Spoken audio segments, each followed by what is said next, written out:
All right, our next guest on the Rock the Curly W podcast.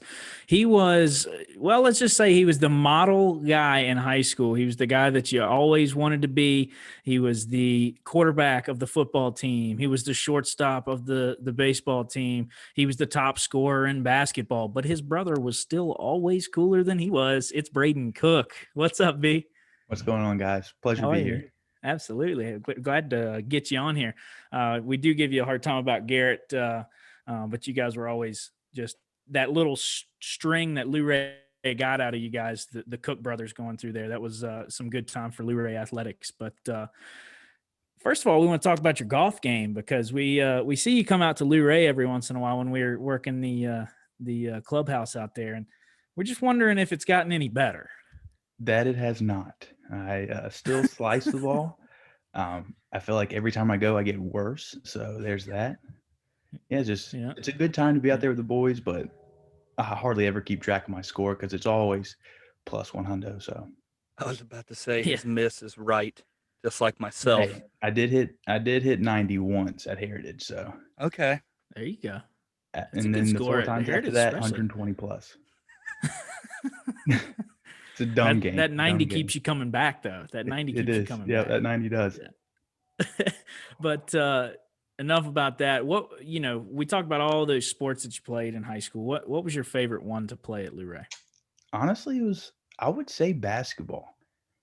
And I don't know why that is. I feel like I don't know. Baseball wasn't just that much fun for me. I just got a lucky break with my brother being an athlete in college, and the coach gave me a call and was like, "Hey, I heard you're pretty good at baseball. You want to come down?" But other than that, I didn't really care for baseball too much until I got to college. But I would say basketball, and then football was second for me. Yeah. Well, I mean, you guys were good in every sport. I guess not great in football there for a little while, but you're still better than Paige. That's And not hard. it's about time that we get a Luray guy on here because I was pretty hard on Luray last week. We had You Chad always Morris are. on, and yeah, and I'm always a little hard on Luray, but you know how that goes. But it's good to get you on here. But before we even talk about any more high school stuff, me and you grew up playing together for the old Massanutten Mud Hens way back in the day. Oh, yeah. When I bring up the Massanutten Mud Hens, what are a couple of old memories that you might have that comes with along with that team name?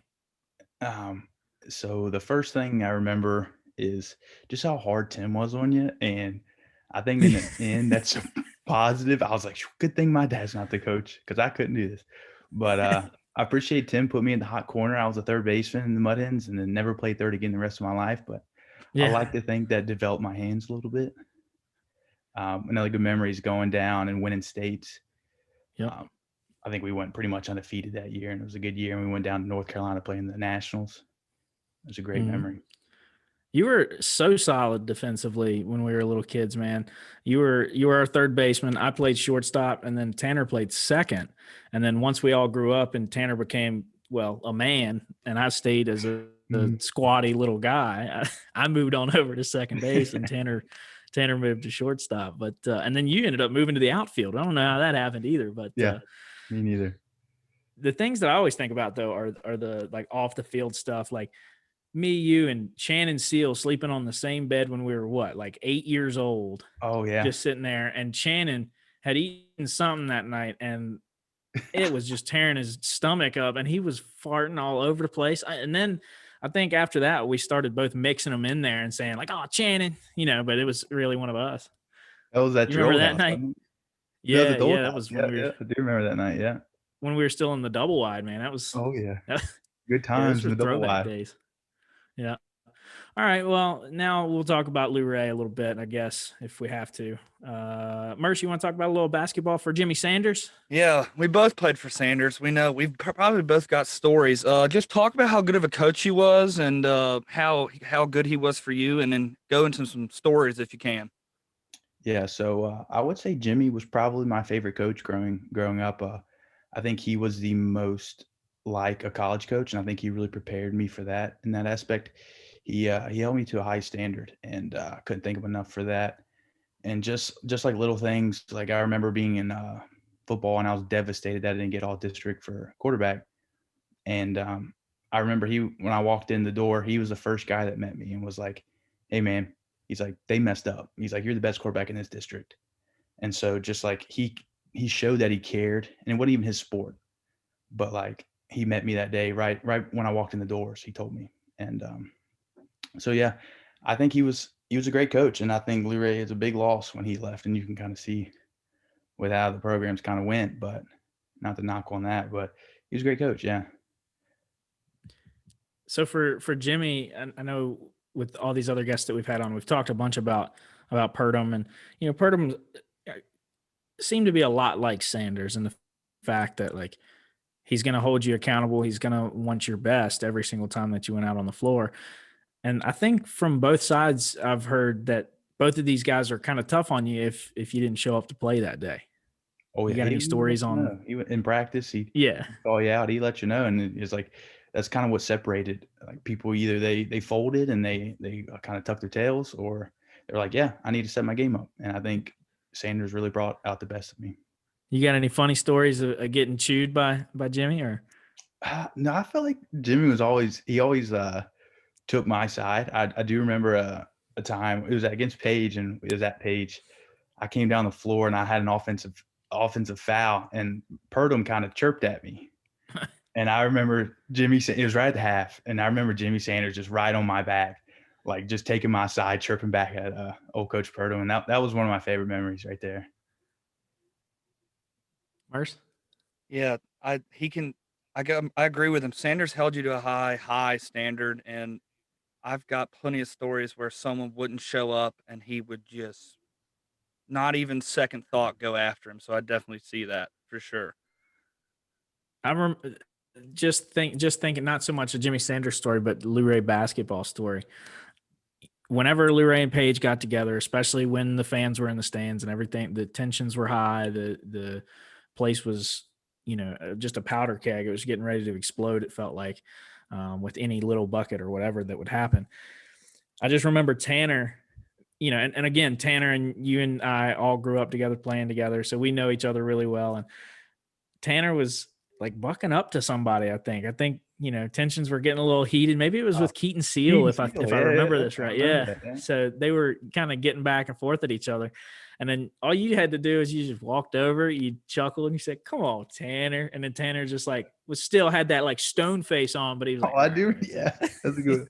One of the good memories I have is junior year. I remember when I just started playing, and that was the year that we were definitely better than Page. But I remember traveling, and I was upset. And I was like, "Gosh, thanks, I just traveled." I looked in the stands, and you were the one just on the sideline, just like, "You can't do that."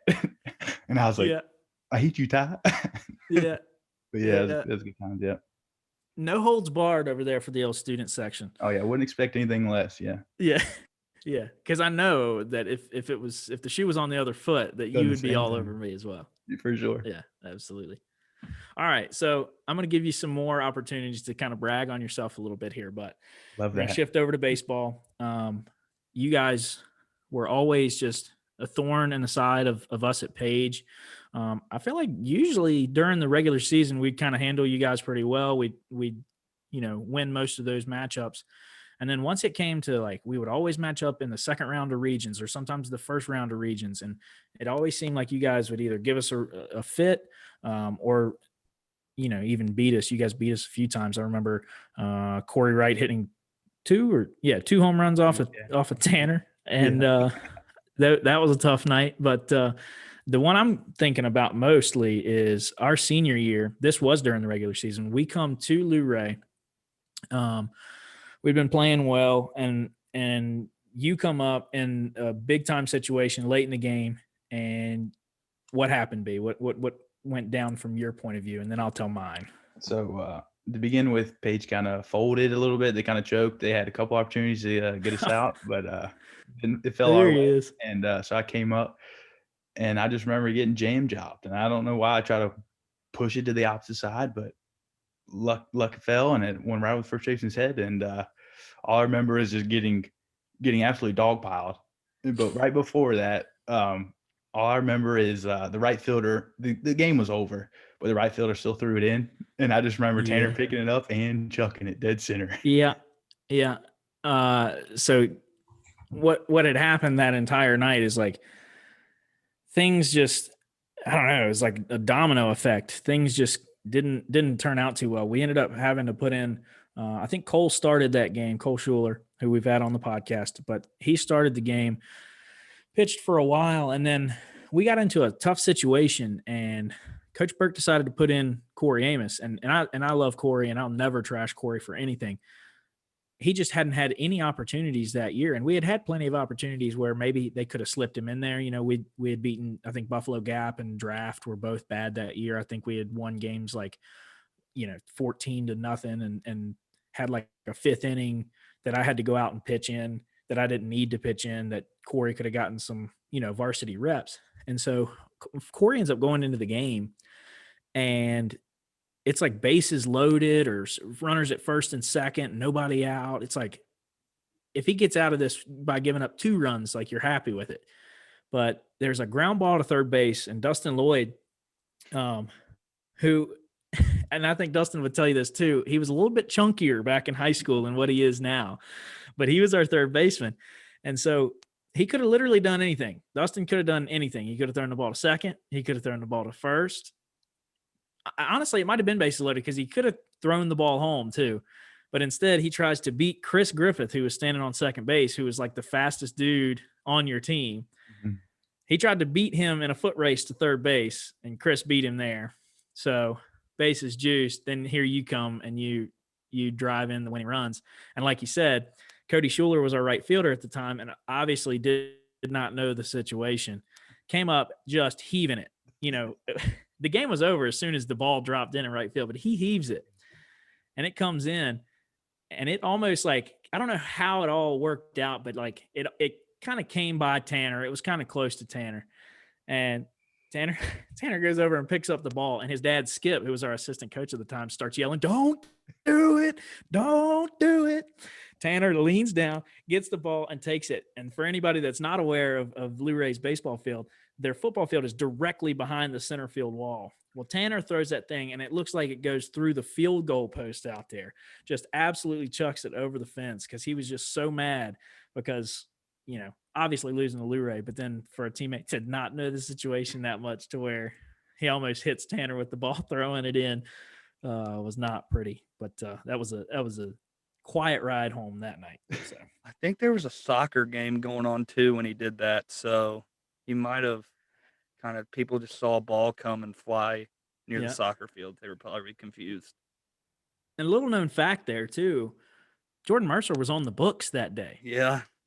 What was your point of view for that, Merce? Well, like you said, the bases were loaded. The first memory I have is Chris Griffith. He laid down the bunt and got on, and we were all kind of scared that if he didn't get on, he was going to come in and lose his mind in the dugout, and we were going to have to duck and cover because something was going to get thrown or something. Well, he gets on, and then we're all just like, we have rally caps going. We're all standing, like, you know how the fence is at the field? We're standing outside the fence, and he bloops it, comes around first, and we saw it drop, and we immediately just start booking at Braden, and then we all dogpiled him. I remember I somehow got close to the bottom. I think Jeff was on me. Never fun to be at the bottom. Yeah, no, nah. It hurt. But that's your fault. Yeah. Well, but another sorry to get off track here. Another good story I remember is I was on second, and I don't know what game this was. I think it was junior year, and it was you at second, Tanner at short, and y'all were chirping at somebody in the dugout of Luray. I ain't gonna say. I any believe names, it was Monty but, Dixon. Okay, yeah. I believe it was Monty Dixon. Yeah, I'll say the name. The umpire turned around. Might have been Jeff Cash too. The umpire turned around and was like, "Hey, that's enough out of you guys." Like, they thought we were fighting each other, and I was like, "I love Ty Tanner." I was like, "I didn't say a word." Yeah, me, hilarious. You, and Tanner would always just laugh out there. You were like one of the few that if Tanner and I were in our defensive positions, because a lot of times we wouldn't be. Like, I'd have to play short when Tanner was pitching, or Tanner would still be playing short while I was pitching. But when Cole pitched or anybody else would pitch, then that's when Tanner and I would kind of chirp at the guys on second base a little bit. But yeah, when you came through, it was all love. But which ended up, fast forward a few years, Luray picked up a county league team, the Luray Cavemen, and we were around for 4 years. Yeah. So, but when we first came out, we were a bunch of those guys that were kind of the young bucks trying to get a few reps in the summer. Some of us still in high school, and we had to go up head to head with some of these grown men that had been playing and had played pro ball and had played on the D1 level. Clover Hill was one that always stood out to me. And we got into a little beanball war there when Garrett ended up taking one in the face. That was one of the scarier nights I remember. I was on second. I was like, I don't know who to take because I'm going to lose either way. Yeah, these guys I are all huge. I had nothing. I was defenseless out there. Yeah, I think that was in the same series that Tommy Weaver was running home and got clotheslined by Grant. Yeah. Is it Grant French? I think it was Grant. At the plate. Yeah. So, but talk about some of your times as a caveman, man. Me personally, I always enjoyed obviously playing with you guys. You know, the whole Page Luray merger was always a cool idea and a cool thing that we always got to do during the summers. But the thing that I always remember is us just going and chilling at McDonald's after the game and talking about the game or whatever. Oh yeah, that was good times. Yeah, back to that Grant French. I was on deck when that happened, and I remember I don't know who it was. He was like their DH. Dude's arms are as big as a house, and he was the first round of the dugout. I was Beal. Yeah, I think it's Jason Beal. So we all met at the plate, and he's like, "What are you gonna do?" And I was like, "Nothing." I was like, "You're right." I was like, "I won't do a thing to you." I was gonna pick up your bat for you, sir. Yeah, but good memories. Yeah, I think it was cool how it just kind of came full circle. Like 8 years old, we're playing on the Mud Hens, had kind of the same coaches, Skip, your dad, and then fast forward 15 years, and there we are again, kind of back at it, doing the same thing.